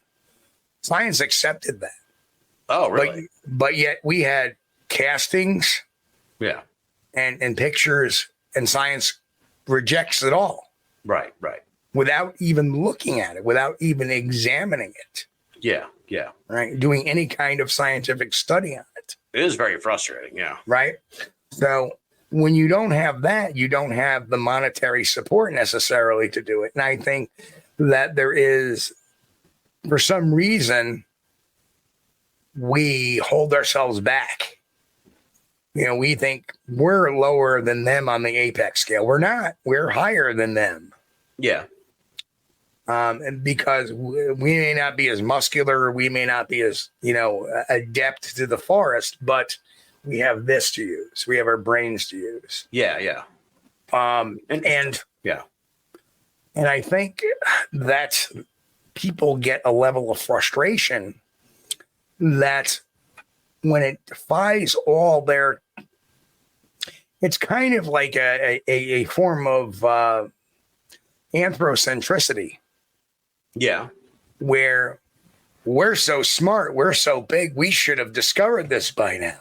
Yeah. So it must be something we can't discover, or something mystical.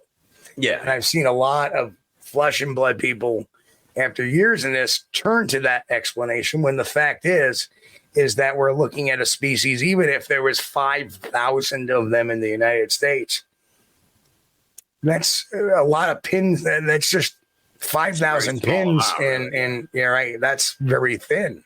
Right. And they're not all 5,000 together at the same time, right? So it's like, we're talking about like pockets of maybe like six or something like that. And something else I haven't pointed out is that we're hunting a primate. We're going after a primate. Yeah. It's not a deer. It's not a moose. It's not a wolf. It's not something that has the brain the size of a walnut or maybe a small roll. This is something that has a brain as big as ours, maybe a little bit smaller. Right. Because I think the cranium is very thick on those, as in the gorilla. But they, primates can pre-plan. They can, and one of my favorite stories I ever read was from The Chimps of the Mugambi by Jane Goodall, when she was doing her internship under Dr. Doris Schaller. They put a banana in this conduit pipe and let a chimpanzee and a broomstick next to it, and they left the chimpanzee in the room, seeing if he could figure out to take the broomstick and push the banana out, because he couldn't reach in and grab it. And he tried reaching in and grabbing it, and then he played with the broomstick for a while, but he didn't put one and one together. And that happened for 12 days. And on the 13th day, they were about ready to give up on it. And the chimpanzee walked in, grabbed the broom, and pushed the banana right out, which taught them that this chimpanzee had been problem solving this right outside of the room, which gives them they have some abstract thought. Yeah. Interesting. And so if you think that perhaps, number one, these creatures are nocturnal and not diurnal, and they obviously, the eye shine would indicate that they have a tapetum lucidum, which is the mechanism in the eye which causes that eye shine. I think in reality, I think that's number one. Another reason too is we're stomping around daytime. They hear something coming, they're going the other way. And they can cover a lot of ground a lot faster than we can. Yeah, especially like in the woods and shit. Yeah, right. For sure. Because if you look at the track strides, they're 4-foot strides, whereas we're taking 2.5, 3.5, and bad terrain, we're even taking smaller steps. Right. Yeah. Exactly. Now, here's a weird one, right? This has been a lot of fun because I haven't really talked Bigfoot in a long time. I'm not a believer in this, to be honest. I'm not a believer in this, but I do. It's one of those things. It's like, it would be really cool if this was true. Do you think the government knows that Bigfoot is real and they're covering it up for some reason? No, I don't think they're covering it up. I think that their policy is to deny, although there isn't a written policy to deny. If you think about it, I think it's covered up at a very local level. Yeah. I'll give you a great example, that Georgia dash cam video that the police officer had gotten. Okay. He sees something cross the road. He had a witness in the car. He stops, turns the car around, pulls over in the knoll, starts talking. Hey, whoever's out there, come out. Show yourself. Mm-hmm. Nothing shows up. Like several days later, the sheriff goes, "Oh, I went out there and, it was a Bigfoot, it was a gorilla suit, and I talked to the college kids that were responsible for it." There was no police report. There was no evidence ever collected that it was a suit. It was just the sheriff making that statement. Right. Obviously a cover-up. But why? Why would they cover it up? Because they don't want a whole shitload of people coming looking for Bigfoot. With guns. Yes. Because if you think about it, in the Charles B. Pierce's wonderful legend of Boggy Creek, what was the response? the bloodhounds, the guns, all that stuff to search, right?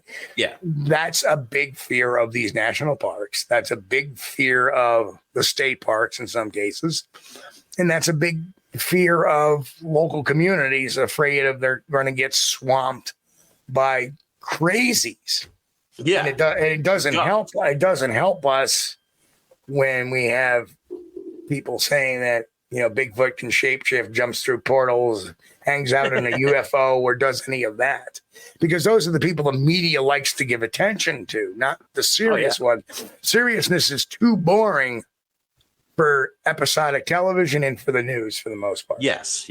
I can tell you for a fact that the mysterious stories do a lot better than the solution stories. So anytime I have an interesting sort of thing, I just did one the other day, the thylacine pictures that were like floating around in the middle of May. And, it's been pretty thoroughly debunked. And it's like, people don't want to hear that part of the stuff. They don't want to hear the follow-up. It's kind of funny. I watched this channel basically take my idea like a week after I had done it. And the thylacine photos, because I clearly connected the person responsible for doing it. Yeah. Through the little thumbnail. He had a thumbnail under that alias he was using to contact Forrest Galante. Oh, like in the Skype thing or something? Right, yeah. I had froze the video, took a picture you didn't of that. cover that part? The worst part was that guy, if people haven't seen it, the Forrest Galante interviews him, and he's got this ridiculous sheet wrapped around his head. It was ridiculous. But the guy named Henry that sent him the original pictures and all that stuff. Yeah. Well, the guy that was making the models that claimed it wasn't him. Yeah. That's his dog in the thumbnail. That's how we nailed them. Jeez. Yeah. And then a week later, some popular YouTuber who runs this, 125 million subscriber channel basically takes that idea and runs with it. Well, that's YouTube for you, man. Yeah. It's a jungle out there. It's a zoo on that place. But that's okay. Yeah. Well, it's my job here is not to get the credit, but to bring the truth to the people. And if he stole that idea from me, then so be it. Right. Well, it's important for us just to all sort of push these things aside. You mentioned the Sykes thing. I remember he did the DNA on Zana, I think was the name of and there were some people who were kind of like mad that he kind of got to the bottom of that story, and it was like, no, dude, now we can get rid of this story. Like now we can get it out of the lore and focus on the stuff that needs further investigation. Like I'm always happy when I can debunk something. It's like, okay, case closed. Now time to move on to the next. Right. Exactly. Yeah. It's there's nothing wrong with that. I'm just the facts, man. I really want just the facts on what's going on here. But what's even more fun is like I have a case I'm doing now where just a week ago today in the morning, a daytime sighting, a gentleman had a sighting. And I've been out there, and I was out there this past Monday evening. And as we get to the site, something very nearby went crashing through the woods, basically tear-assing out of there. Jesus. And it did not sound like a bear, truthfully. It did not sound like a deer. And it sounded like it broke a log that was pretty thick because it was very low bass and it was just loud. It echoed. That's how loud it was. Oh, God. So it was like, oh, okay, maybe it was displaying. I don't know, but. Get those lollipops out there, dude. Yeah. Damn. Now you got some stuff coming up. You're a busy man. You have multiple conferences coming up later this year. So plug. Let me see. I can get them up, but if you want, I can do them if you want. If you don't, I hate to put you on the spot, so I'll just do it. In August, I'm doing the Hocking Hills Bigfoot Festival. Mm-hmm. Last year, they had 41,000 people there. Wow! It was huge. It was 41,000. Wow! On a Friday and a Saturday. That's amazing. Yeah, it was just nonstop all day. I got there at 8:30, and by 8:40, I was talking to people, and that lasted late at night. Oh, wow. Damn. And that happened, great time. A lot of good stories. I knew a couple of the Ohio investigators. That was cool, kind of shuffling those people. Oh, you're from Ohio? Well, here, let me get you over here with the Ohio investigator. Nice. So that was yeah, kinda that's cool. a good move. Yeah. Then in September, not only at the end of September, we have the Whitehall Sasquatch right. Calling Festival in Whitehall. Always a great time. Last year I went out, I got one of the best vocals, I think, of a Sasquatch that I've ever gotten. Really? And it was witnessed by multiple people. There was a dozen people that heard it, including, I know if you know Alex Petticoff from Oh, yeah, I know Monsters. Yeah. Yep. He was there too. And he's like, wow, that was like the best recording he's ever heard. Yeah. This is around Whitehall. Yep. That's in my research area 1. Oh, excellent. So that was, which was kind of cool because I was telling people about my experience and then we all broke off for a little bit and then boom, there it was. And then of course, the beginning of September, I have the Pennsylvania Bigfoot camping adventure. Yeah. And that's right off the Chestnut Ridge. That is a great little event that is awesome. There's speakers, there's food, there's good times, laughs. Yeah. And then we go into areas that have had Bigfoot sightings on the Chestnut Ridge. Nice. And we go out and we take groups out and we kind of stake it out for a little while. That's awesome. Now, I'm pretty sure this show's going to drop on the 19th. So we should also mention the June 22nd, 23rd Rochester Parafest. That would be theoretically, if people are listening to this, that'll be this coming weekend. So if you're that is correct. If you're in Caledonia, New York, get over to the Rochester Parafest. There may be an issue with me getting there because I'm having some neck surgery. That was I got hit by a tractor trailer twice back in March. Jesus Christ. In your car, I hope, right? Not like walking down the street. Yeah, my car. I probably wouldn't be talking to you if it was my Bronco did better than me. I ended up with 4 bulge discs and 3 of them are on the spinal cord. Oh fuck, man. Yeah, well, so hope you're all right. Hope it turns out so okay. I may be going through some actually that is right after I got one surgery coming up on my left and the week after the surgery on my right. They're basically doing some nerve deadening. Jeez. All right. That's that's why you didn't mention it. Well, if folks are in the Caledonia area, go either way because it's a great event. These events could use it's going to benefit the veterans out there and the veterans outreach. One of the folks that used to come out there was a young lady from Naked and Afraid. Her name was Melanie Rauscher. Mm-hmm. And she also had a very big interest. And then unfortunately, last year, Melanie passed away. Yeah. And right. So we don't know if it was an accidental overdose, but she obviously had a lot of PTSD issues and she was working with other veterans who were having PTSD issues, which I think brought hers, to the surface, unfortunately, some more. Yeah. That's rough. So it's a good event for folks that, are out that way. Go out there, support the veterans. Yeah, for sure. Absolutely. And you did mention it, but I want to circle back and mention it again. I'll be seeing you in September, sir. I'll be at Whitehall again. Awesome sauce. I love that event. It is Tim, I fell in love with it when I went there. Let me say this. If you want to come out with us afterwards, we're going back up to Research 1. You were oh boy, I have to consider it. I'm doing a ghost hunt that night, at Wilson Castle next to Rutland. I don't know if you know this place. Yeah. The folks we had on a few weeks ago, Paranormal 5, because it was so serendipitous. I met them at Lauren Coleman's event and they were like, we're doing a ghost hunt at Wilson Castle. And I'm like, I'll be in Rutland that weekend for the Whitehall Festival. So I'm going to double dip and do the 2 events. So shit, I wish I would love to go out with you in the woods, but it's all good. Well, there's always next year. There's always exactly. But yeah, it is. The Whitehall event is it's tremendous. It is really, really a lot of fun. As I said, I fell in love with it when I went a couple of years. I think last year was my 3rd year. So yeah, like 3 years ago when I first went on a lark, I'm like, I want to check out this because I had seen the ESPN coverage of the calling contest, and which you are the MC for. the calling Yes, contest. yes. And last year they did a nice benefit of actually getting me a microphone so I don't have to yell. Oh, that's good. Yeah, it's unreal. It really is unreal. Yeah. Not just the calling, but like I try to take a lot of pictures. Like from like I'm sure you've seen me. I sneak down to the stage and shit and take pictures because it's like the crowd. It is amazing. It really is a validating experience in a lot of ways because it's like. And I've kind of brought that. Cool. I've kind of brought that.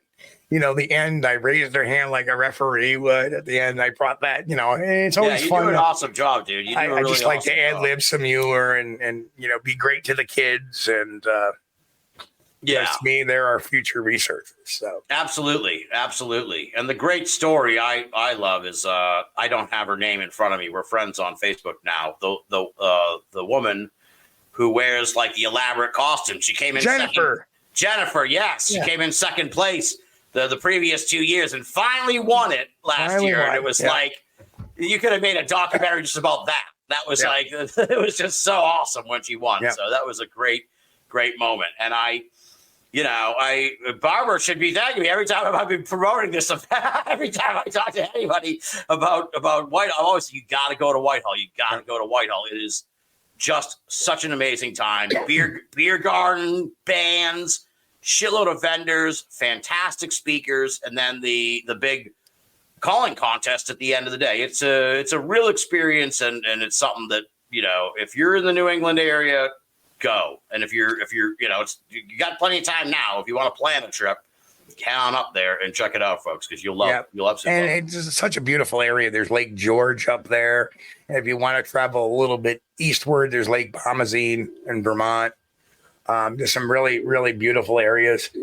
And, you know, I was amazed at how it was standing room only in that amphitheater last year. Oh, yeah. It's insane, dude. It's insane. It really is. It really is. And I think for people like me, I live in the suburbs of Boston. So it's like, I'm not in the wilderness.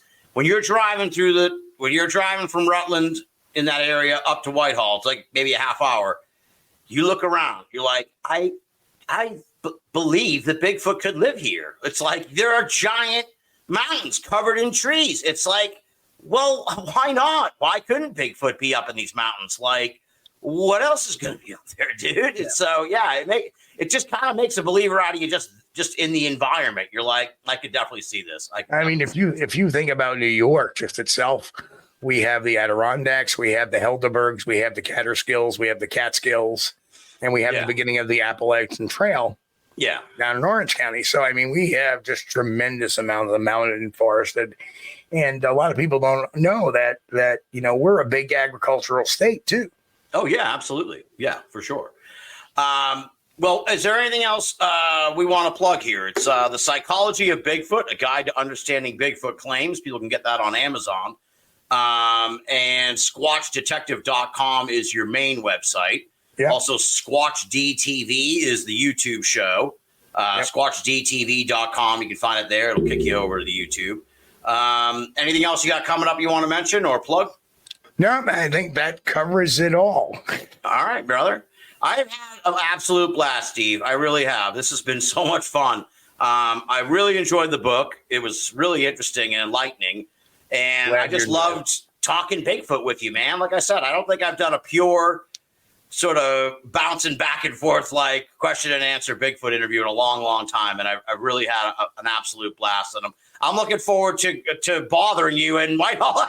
Oh, absolutely. I'll be looking for you this year. I'll tell you, man. We're going to chat and we'll have some laughs and chances are we'll probably run into each other in the smokers area. So, you know, that happens more often than not. It seems like the smokers become friends because that's who you see the whole weekend. You always got to take a smoking buddy.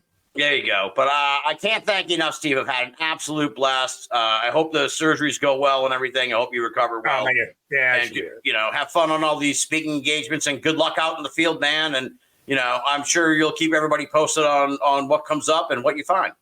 Absolutely. We're like I said, we're doing evidence review shows. We're doing interviews and all that fun stuff as well. So a lot of good stuff coming.